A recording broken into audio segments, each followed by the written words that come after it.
a Conciencias Políticas y Sociales, un espacio de discusión y difusión donde la comunidad del programa de posgrado en Ciencias Políticas y Sociales de la UNAM nos cuenta su experiencia en su formación académica y de investigación.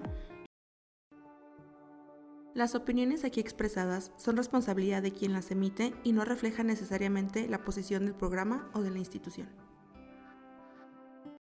Bueno, bienvenidas a Conciencias Políticas y Sociales, el podcast del programa de posgrado en Ciencias Políticas y Sociales de la UNAM. Yo soy Lisandro Devoto, profesor del programa de posgrado en Ciencias Políticas y Sociales de la UNAM.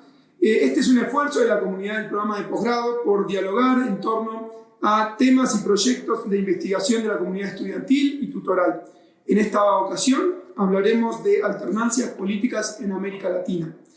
Nos acompañan y le damos la bienvenida a la doctora Paulina Arredondo. Gracias, doctor, un gusto. Egresada del programa de posgrado en Ciencias Políticas y Sociales en el doctorado, y el doctor Francisco Reveles Vázquez, profesor del programa de posgrado y miembro del comité tutor de la tesis de Paulina en el doctorado.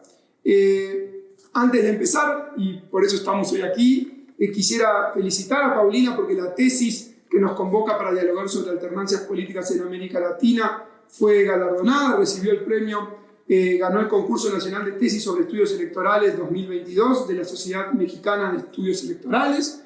Su tesis se titula Alternancias, post-estabilización en América Latina, límites y posibilidades de innovación de los nuevos partidos gobernantes, Venezuela, México y Colombia. Así que bueno, un poco es la que nos invita a dialogar. Muchas felicidades. Muchas gracias, doctor.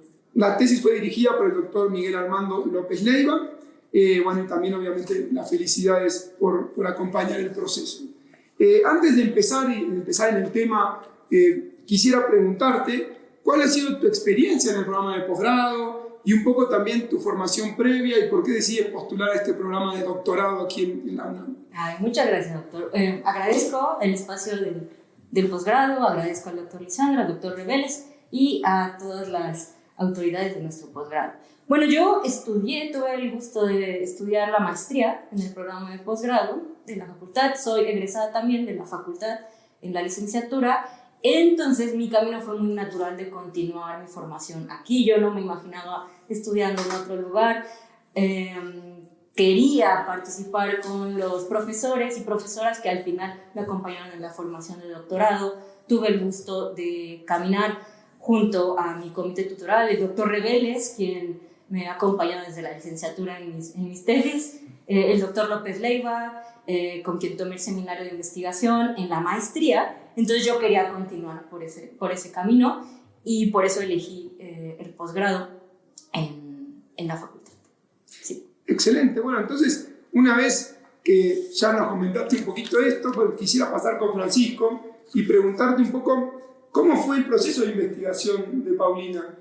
Porque como toda tesis, obviamente siempre se hace una propuesta inicial y luego una vez que uno es admitido en el programa y hay que empezar a trabajar, pues se van enfrentando cosas, ¿no? ¿Cómo fue el proceso? ¿Qué obstáculos tuvo que afrontar y resolver? ¿Qué nos podrías un poco contar de su proceso de tesis?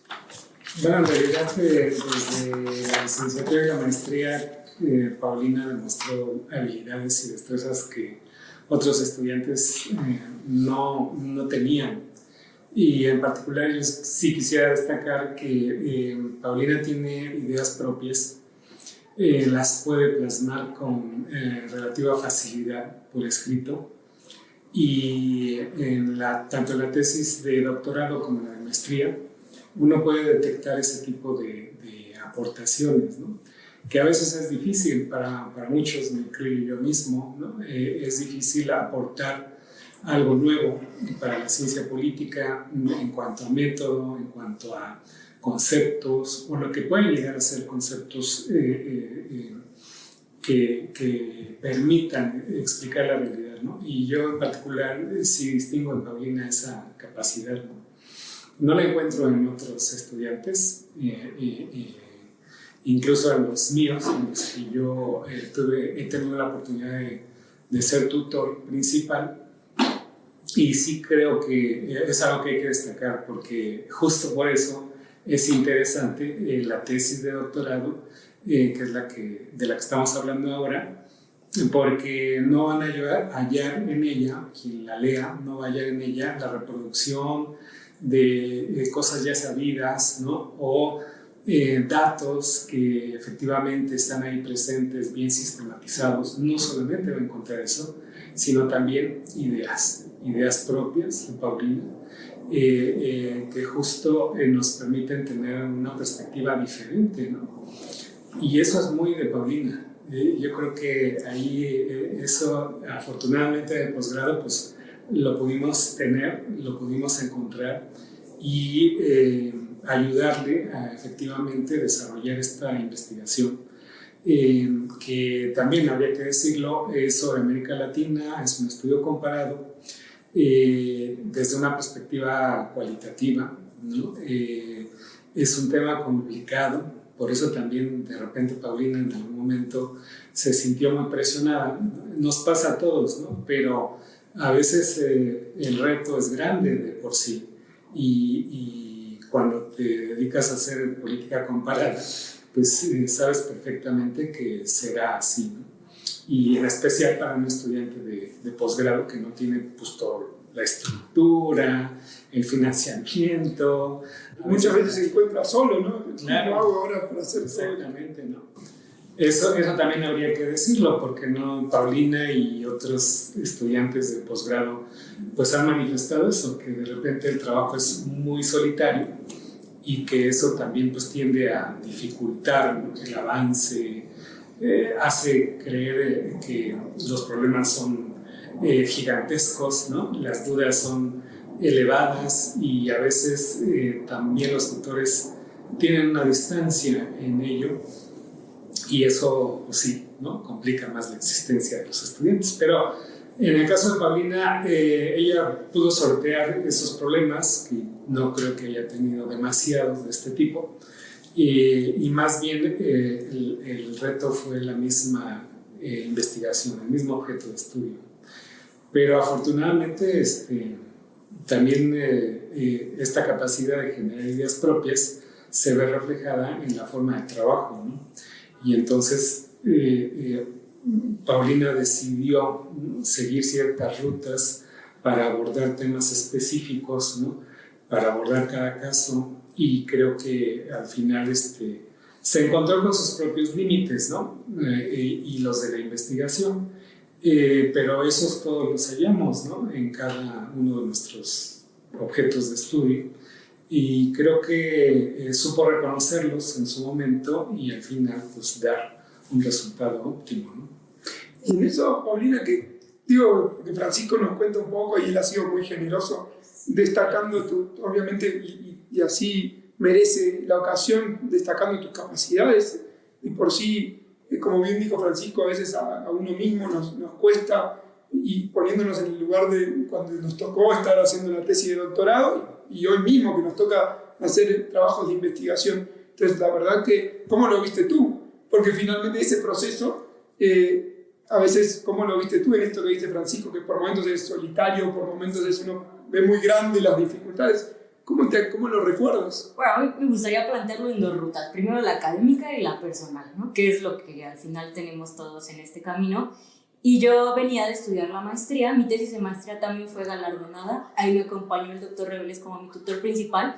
Entonces, honestamente, yo sentía cierta presión como de hacer algo pues igual de digno, de valioso, ¿no?, de representativo para el posgrado. Y creo que esa presión jugó a favor y en contra de la investigación. A favor porque pues brincar de mi tema de maestría a un estudio comparado fue como complicado, ¿no? 3 casos, 7 partidos, una temporalidad grande. Entonces, al principio yo lo planteé como de sí, esto se va a lograr y va a estar fácil, pero como lo mencionaba el doctor Reveles, la investigación comenzó a plantear retos, ¿no? Las fuentes, incluso yo estudié al Partido Acción Nacional y pues se podrá decir lo que sea, pero es un partido ordenado y tiene su información y tú vas a su centro de documentación y ahí está todo. Y en el caso de los partidos que estudié no siempre había esta información, no estaban los datos que yo necesitaba para comprobar mi hipótesis, y una dimensión de mi tesis se me empezó como a hacer agua. ¿no? Se empezó a complicar la dimensión organizativa, que ya lo había dicho el propio Panebianco, que eso le falta a los partidos, su sistematización, no son confiables a veces sus datos, sus padrones, etc. Entonces, hubo muchas complicaciones técnicas propias y eso comenzó a impactar en la dimensión personal, ¿no? Yo decía, esta tesis ya no se va a lograr, ya no van a salir los resultados que yo esperaba. En algún punto también comenzó como a alargarse. Yo decía, bueno, ¿esto cómo lo voy a cerrar, no? Y fue un reto y siempre estuvo en mi comité tutoral, siempre estuvo el doctor López Leiva con también mucha paciencia de decirme, yo confío en que lo vas a lograr. El doctor, el resto del doctor Juan Almeda, que quiero mencionarlo, y el doctor Mario Torrico, el doctor José Luis Velasco, todos estuvieron como de, no está fácil, yo creo que lo vas a lograr, tente paciencia, y se pudo brincar el bache. Pero digamos, en mi experiencia no fue fácil, porque es este cruce entre las cuestiones obvias de una tesis doctoral y las cuestiones de la vida, ¿no? Porque aparte yo tengo ya mis 30 años y más, entonces la vida no te espera y tú no puedes ser un estudiante, digamos, eterno, ¿no? Ya tienes 30, tienes que vivir tu vida, ya eres una adulta, un adulto, entonces conciliar los procesos naturales de la vida con la investigación en su cuestión técnica, a mí me costó trabajo, ¿no? Y ha sido una experiencia muy bonita, me siento muy feliz de haberlo logrado, y pero digamos, esos fueron algunos de los retos, ¿no? En ambas pistas. Y el posgrado, la verdad, siempre estuvo como muy dispuesto a apoyarme, a acompañarme, todo eso lo aprecio mucho. Pues qué bueno, bueno platicar esto porque finalmente todas estas cosas están detrás. Claro. Y esto que tú presentas como las dos pistas, pues es natural, pues cualquiera, o sea, la pista personal está en todo y después hay otra pista en lo que hagas, ¿no? Pero la personal está ahí, ¿no? Entonces, si tú te afecta en ese, pues siempre está afectado lo que sea que estés haciendo. Entonces, también es algo que en el doctorado se ve mucho, se confronta mucho, y quizás por esto que Francisco decía de lo solitario. Me acuerdo una vez viendo un video que yo le pongo siempre a mis estudiantes sobre la procrastinación. Y dicen, en resumen, es, muchos de los que escriben o ven el video, que habían leído la columna sobre eso, eran estudiantes de doctorado. Se enfrentan cosas que además uno está solo, ¿no? Entonces, la verdad que está muy bueno traer eso a colación, porque seguro mucha gente que nos vea y que esté en la situación esta de tesis, pues está viviendo algo parecido, ¿no?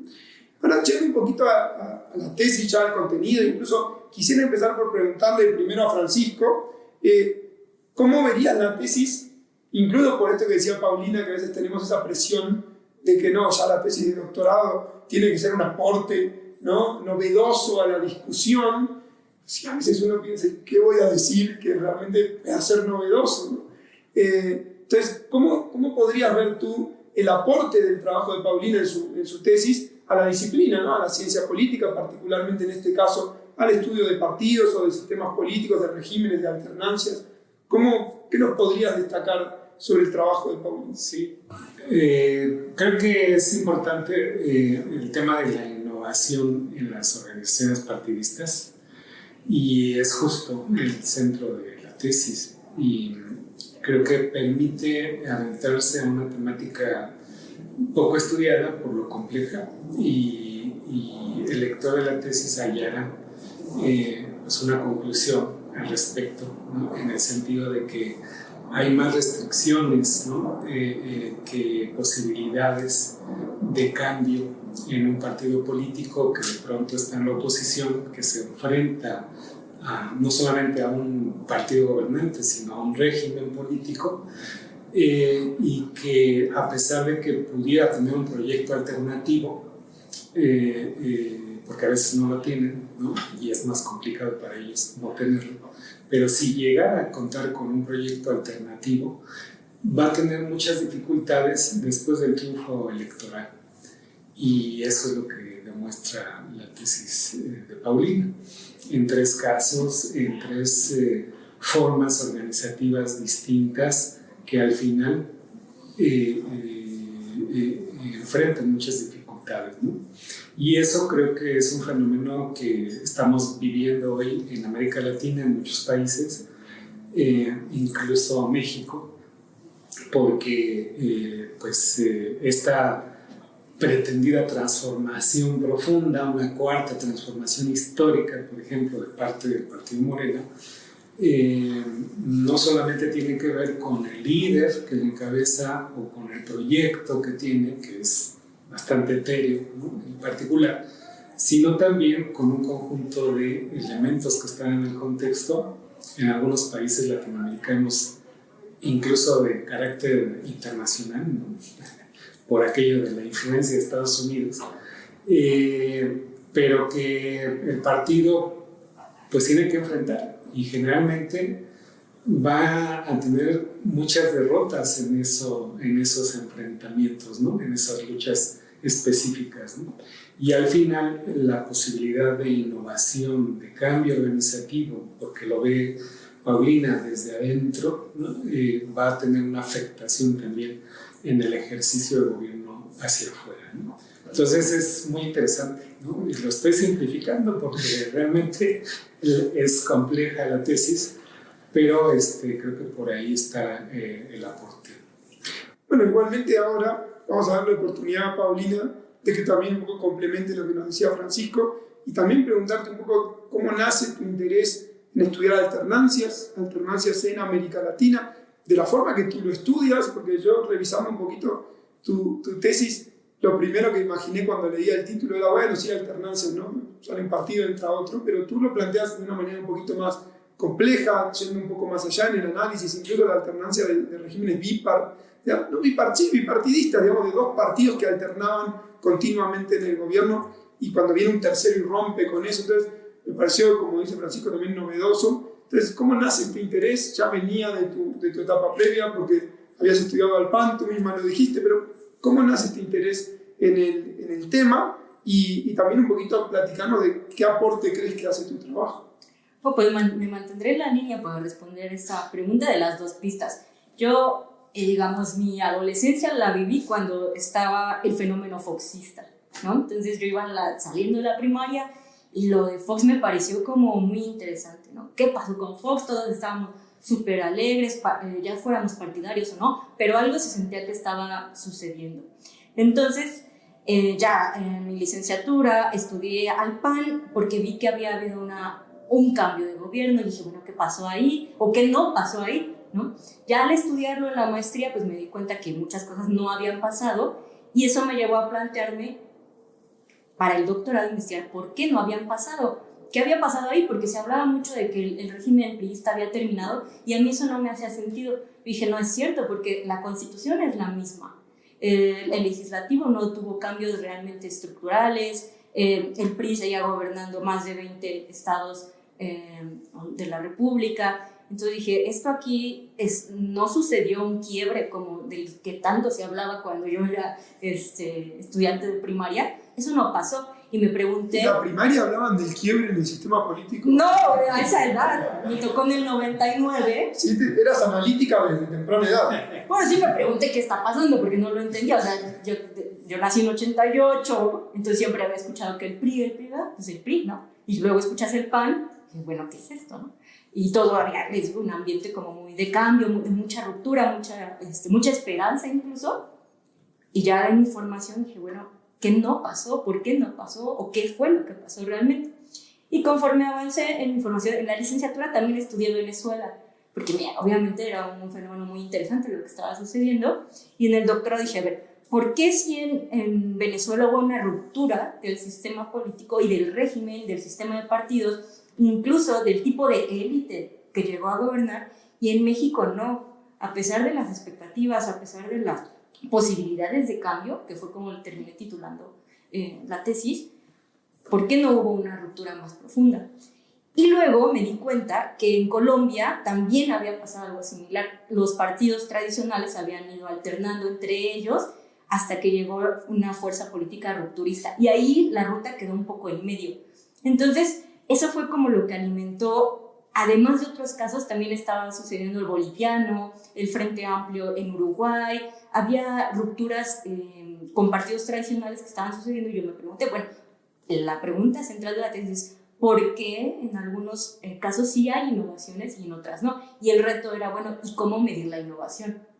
¿Cómo sabemos que hubo cambios o no hubo cambios? Y entonces yo dije, bueno, vamos a observarlo en 3 dimensiones: la estructural, la relacional funcional y la idea del Estado. Entonces, al principio lo que hice fue plantear que había 2 grandes periodos, y así seleccioné mis casos: aquellos países donde hubiera habido mucha inestabilidad política e institucional durante un periodo que hubiera dado paso a un pacto de estabilización. En México, la formación del Partido de la Revolución; en Colombia, los pactos para el Frente Nacional; y en Venezuela, el pacto de punto fijo, que eran acuerdos entre partidos para decir, a ver, ya no nos podemos pasar en la violencia, ya no nos podemos matar los unos a los otros, ya no puede haber caudillos. ¿Cómo institucionalizamos ese sistema? Entonces yo dije, bueno, ahí hay una constante en estos 3 casos. También hay un periodo de estabilización que en México es muy claro, en Colombia y en Venezuela, y en los 3 casos, lo cual fue algo muy controvertido, había cierta sobreinstitucionalización del sistema. Las opciones políticas y las alternativas estaban bloqueadas de alguna manera, aunque en los bipartidismos pues había alternancia entre ellos. Yo lo que tuve que justificar en esta tesis es que en México se podía comparar con estos 2 casos donde sí había alternancia. Y fue fácil al utilizar este término de la sobreinstitucionalización, porque quedaba claro que en realidad los bipartidismos no siempre son tan plurales. Entonces ahí utilicé las categorías de Sartori a mi manera, o como pude, para sin estiramiento, sin tanto estiramiento, que es el riesgo. No, encontré que había una discusión sobre el pluralismo en los bipartidismos que encajaba bien. Hasta qué punto cuando hay 2 partidos hay competencia, sobre todo cuando hay un pacto ya. Entonces eso me permitía poder comparar, y no creo que haya habido tanta tensión teórica. Y eso fue como una etapa muy importante de la tesis, como decir, México sí se puede estudiar en comparación con otros casos, porque siempre solemos pensar a México como de, no, pues es autoritario, ya no lo podemos estudiar, ¿no? Se acabó. El PRI es un partido hegemónico y ya. Pero no, hay unos procesos que tienen cruces con otros países, y estos 2, desde mi punto de vista, es el caso, ¿no? Entonces creo que esa es una de las aportaciones. Otra de las aportaciones puede ser identificar las alternancias como una coyuntura crítica. Yo utilicé, por supuesto, tuve que recurrir al neoinstitucionalismo y al análisis organizacional y juntarlo de alguna manera a través de unas hipótesis ahí de Di Maio y Powell, etc. Y para rescatar que no solamente se veía en el nivel del régimen, sino del sistema, a nivel organizativo, en el legislativo y todo eso, para poder ver cuándo sí había innovación, cuándo no. Y bueno, utilicé también este método cualitativo comparado, que me sirvió como para plantear 3 hipótesis, ¿no? Y como parte de estas hipótesis, es decir, bueno, mientras hubiera PRI en México, pues el partido que llegara no iba a tener tanta posibilidad de cambio, ¿no? Porque era una estructura donde había mucha inercia. Otra de las hipótesis era, que eso se llama la hipótesis de la coerción, otra la atracción o mímesis, donde hubiera modelos exitosos o legítimos, pues es muy difícil innovar. Y la tercera es la competencia. Siempre que haya a menor competencia, mayor posibilidad de innovación.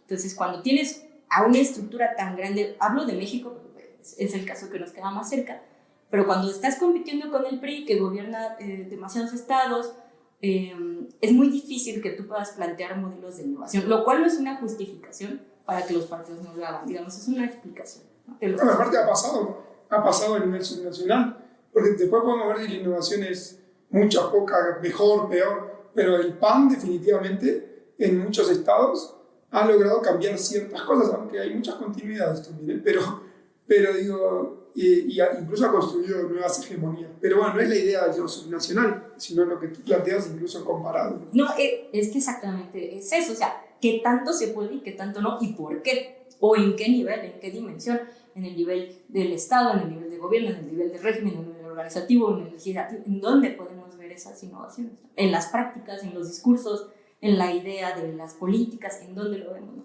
Mi intención también era evitar como estos discursos globalizantes, y por eso al final la tesis tiene tantas desagregaciones, para evitar esto de, pues todos los partidos son lo mismo, o no, ya porque llegó otro partido ya hace el cambio y todo está muy bien. No, es como de tener una postura realista que se pudiera medir de alguna manera, aunque fuera de forma cualitativa o un acercamiento cualitativo, pero que sí pudiéramos tener un panorama como más amplio de qué estamos hablando cuando hablamos de alternancias e innovación.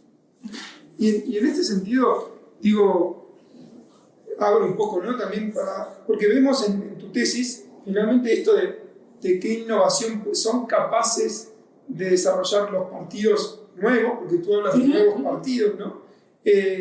Cuando llegan al gobierno, y Francisco destacaba una parte que era al interior de los partidos, ¿no? Y tú ya lo habías dicho, y Palebianco en algún momento dijo, ¿cómo puede ser que nadie mire esto, ¿no? Y finalmente Palebianco pone la luz en algo y ayuda a que después se mire más, pero ¿cómo diferencias esto, tanto la innovación, la posibilidad de innovación, y qué tanta relación hay en la posibilidad de innovación al interior respecto a la posibilidad de innovación que pueden tener al ejercer el gobierno, ¿no? Sí, esa es una pregunta muy interesante que a mí me apasiona, porque ¿qué pasa con los partidos de gobierno? No son un partido nada más como se ha estudiado como una organización en realidad, y es otra de las propuestas que tengo en mi tesis. En realidad, el partido de gobierno termina siendo una estructura transversal desde el Estado hasta la comunidad política. Entonces, obviamente lo trastoca en términos organizativos, y el partido a su vez trastoca a cada uno de los niveles de lo político. Entonces, ¿qué sucede ahí? Es muy complejo. Por ejemplo, el presidente de la República, ¿es líder del partido o no es líder del partido? Cuando es jefe del Ejecutivo. El Legislativo tiene que apoyar la bancada del partido en el gobierno al Ejecutivo por obligación o no. Y ya nos metemos en toda la discusión sobre los partidos de gobierno, partido de Estado, toda esa relación que yo siento que no se ha trabajado tanto. O sea, cuando pasa, y eso me lo propuso el doctor López Leiva, cuando pasa de ser un partido como organización a un partido como institución, y que está, insisto, atravesando todos los niveles del sistema, y no solo en la organización como la hemos visto, ¿no? Una organización con su propia lógica de poder, con sus propios discursos, sus dinámicas internas, sus elecciones, su democracia interna. No solo eso, es eso más cómo se relaciona ahora con los poderes del Estado, con los otros partidos, pero no como organización, sino como gobierno. ¿Qué es eso, no? Entonces creo que ahí todavía hay mucho que teorizar y que observar de los partidos. ¿Cómo ves, Francisco? Porque aparte me has acordado mucho a la propuesta conceptual, ¿no? del partido cártel, ¿no? de Katz y Mer, y cómo ya el partido, las dirigencias del partido a veces terminan relegadas por quienes ocupan puestos políticos por el partido. ¿Cómo ves tú esta relación? Sí, pues sí, algo tiene que ver con eso que estás planteando, lo que encontramos en la tesis de Paulina, porque justamente hay un proceso, no me acuerdo cuál es la palabra que usas, de isomorfismo. Sí. Un proceso de isomorfismo, ¿no? Que si bien entiendo es pues, que se asimila el partido que llega, ¿no? Se asimila, ¿no? al sistema de partidos que se inserta, ¿no? O sea, se va pareciendo cada vez más a ellos, a pesar de que pues, entre cuestionándolos, ¿no? Partiendo el tablero y demás. Tarde que temprano se va a comportar como ellos, ¿no? Dicho en términos simples, porque como ya vieron, pues Paulina también tiene esta capacidad de explicarlo, ¿no? De manera rápida, pero bastante compleja, ¿no? Pero creo que se puede glasear de esa manera. Hay esta asimilación de los partidos políticos que, estando fuera del sistema y cuestionándolo, se meten, y precisamente por el conjunto de restricciones, por los otros actores que no se quedan además viendo cruzados de brazos, ¿no?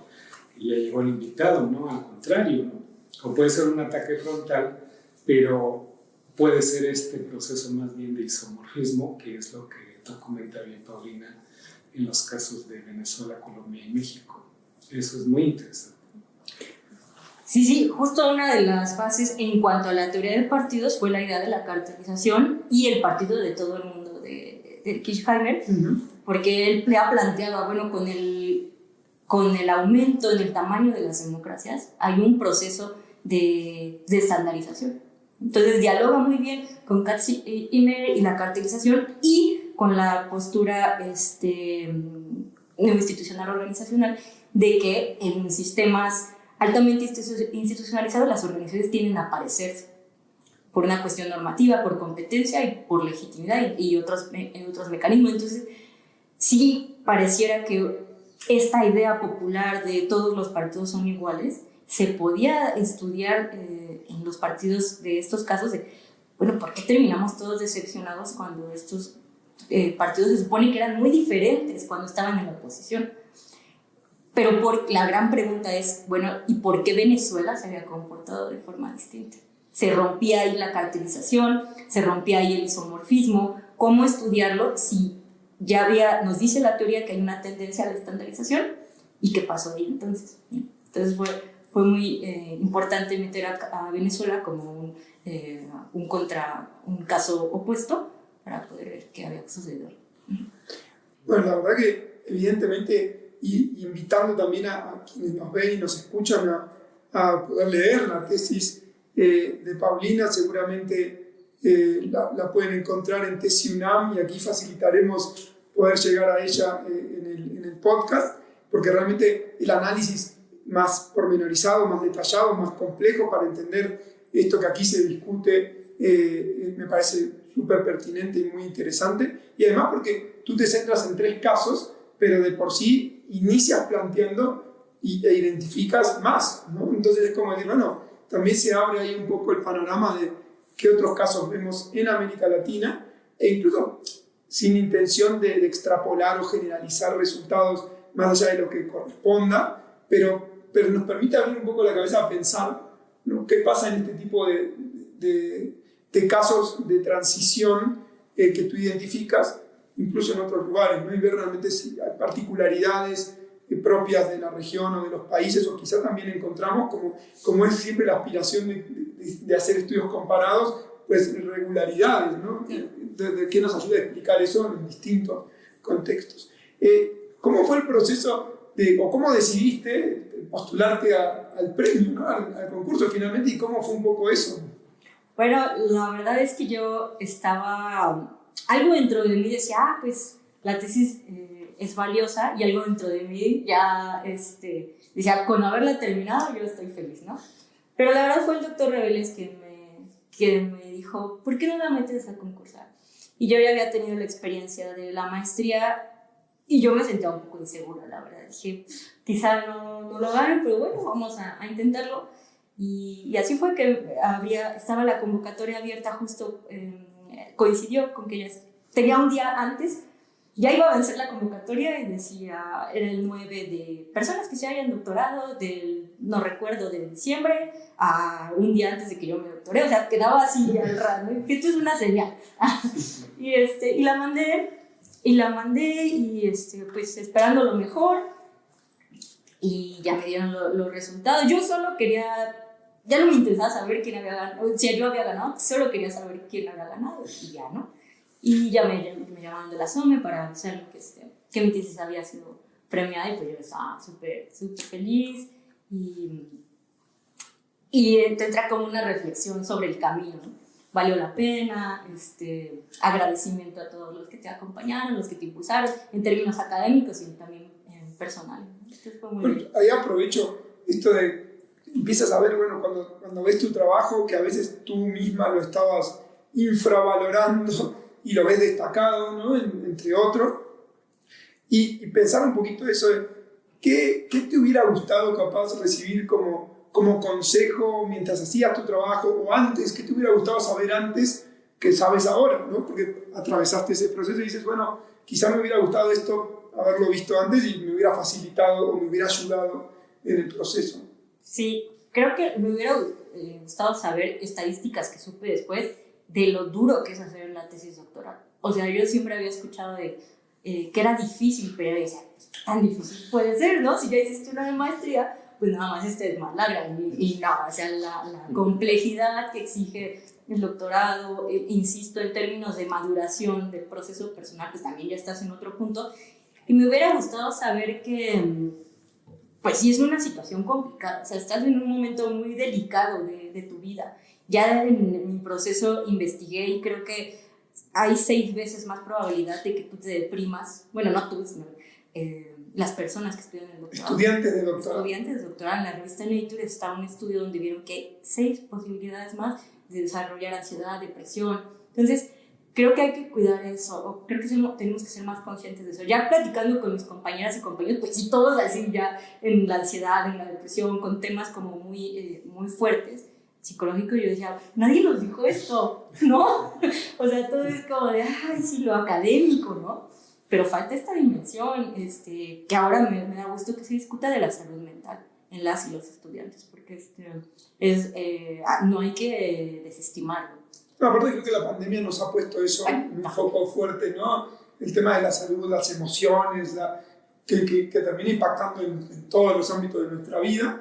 Y de hecho, esto que tú dices de la tesis de doctorado, quizá también tenga que ver con lo que hablábamos hace un ratito, de que uno tiene que, en soledad, ¿no?, hacer una investigación que quizá se hace en equipos de trabajo, se hace con tiempo, ¿no?, con otros recursos, y uno tiene que ver cómo lo hace solo, ¿no? Sí, y los tiempos te empiezan a presionar, e incluso esto de que muchas veces cuando uno siente, porque pasa, quizás estoy haciendo autorreferencial en esto, ¿no?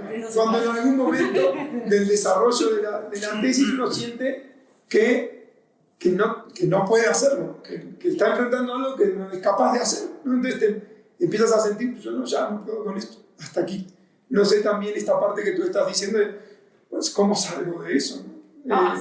Sí, claro, a mí me pasó, yo lo platiqué con el doctor López Leiva, con el doctor Reyes, con el doctor Blascas, y yo ya no puedo, o sea, no creo terminarla, ya se me salió de las manos, ya no me da tiempo de cumplirle bien al posgrado, entonces era como demasiada ansiedad de esto ya no se va a lograr. Entonces el premio al final es algo muy lindo, porque es esto como de sí podemos, ¿no? Pero también hay que cuidarnos en el camino y todas esas reflexiones de la elaboración del trabajo. Pero estaría bien que dijeras cómo superaste todas esas dudas, todo ese proceso, para que aquellos que se sientan igual que tú ahorita en este momento de estar haciendo una tesis, porque eso se siente desde la licenciatura, habría que decirlo, ¿no? Desde que tienes 20 y tantos años uno siente, puede hacer un reto grande, pero de pronto tener grandes dudas también, ¿no? Sí, pues es un proceso profundo. Yo, en mi caso, sí necesité mucha ayuda, y con eso me refiero a terapeuta, coach, grupo de apoyo, etcétera.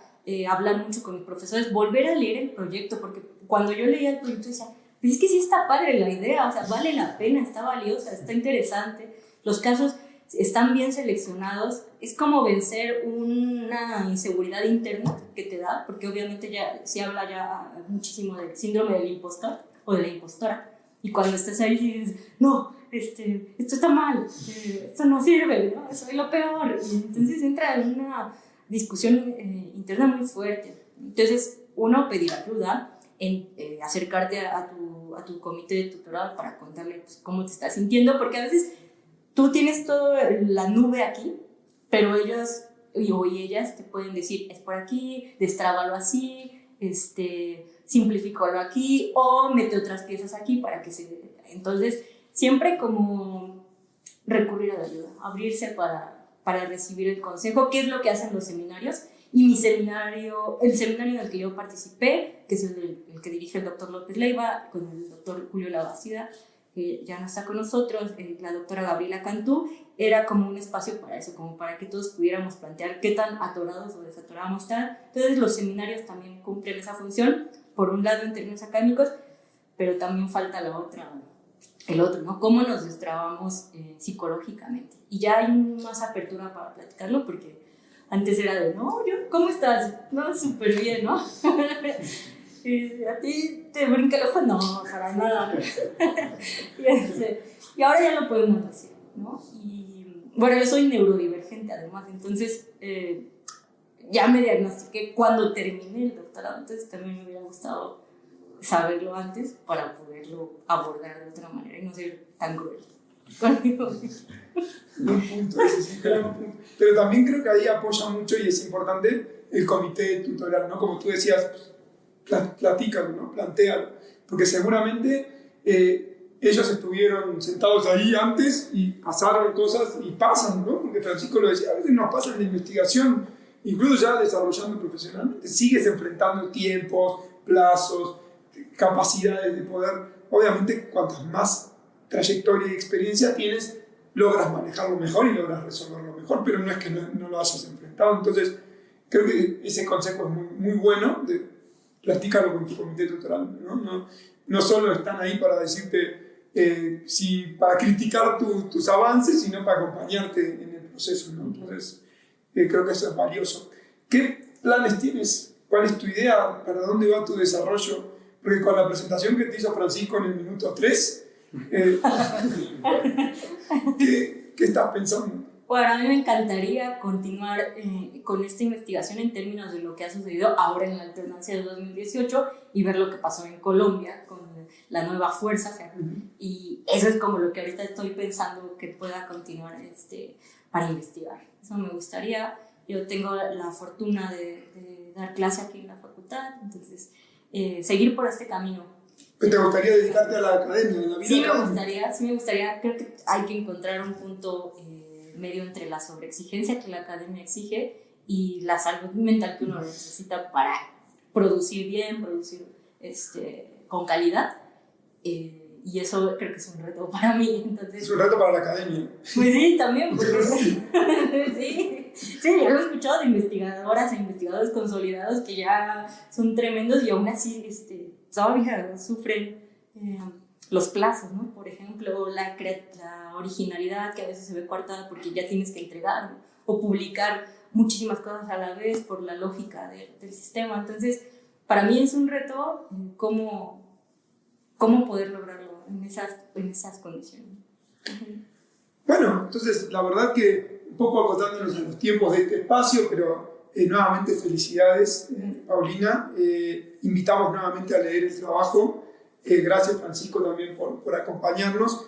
Y un poco, después de haber podido discutir un poquito de la experiencia del posgrado, de la experiencia de la vida académica, del trabajo de Paulina y cómo nos ayuda un poco a pensar de manera distinta las alternancias, las posibilidades que tienen los partidos que rompen con estas hegemonías o con estas, que no necesariamente, como bien lo destacas, no es de un único partido, sino a veces dos partidos que se van alternando y cuando viene uno nuevo y rompe, qué capacidad tiene de innovar, lo que planteábamos también y se discutió aquí, tanto hacia el interior del partido como hacia digamos, el ejercicio del gobierno. Entonces, realmente creo que es muy, muy valioso el aporte y qué bueno que estos espacios nos permiten que muchas personas lo conozcan y puedan tener acceso a él. Entonces, quería un poquito cerrar con esto y agradecer evidentemente a quien nos sigue. Quiero agradecerles también los comentarios que puedan llegarnos y les pedimos que se suscriban y que sigan el podcast por las distintas plataformas en las que estamos. Estamos en Spotify,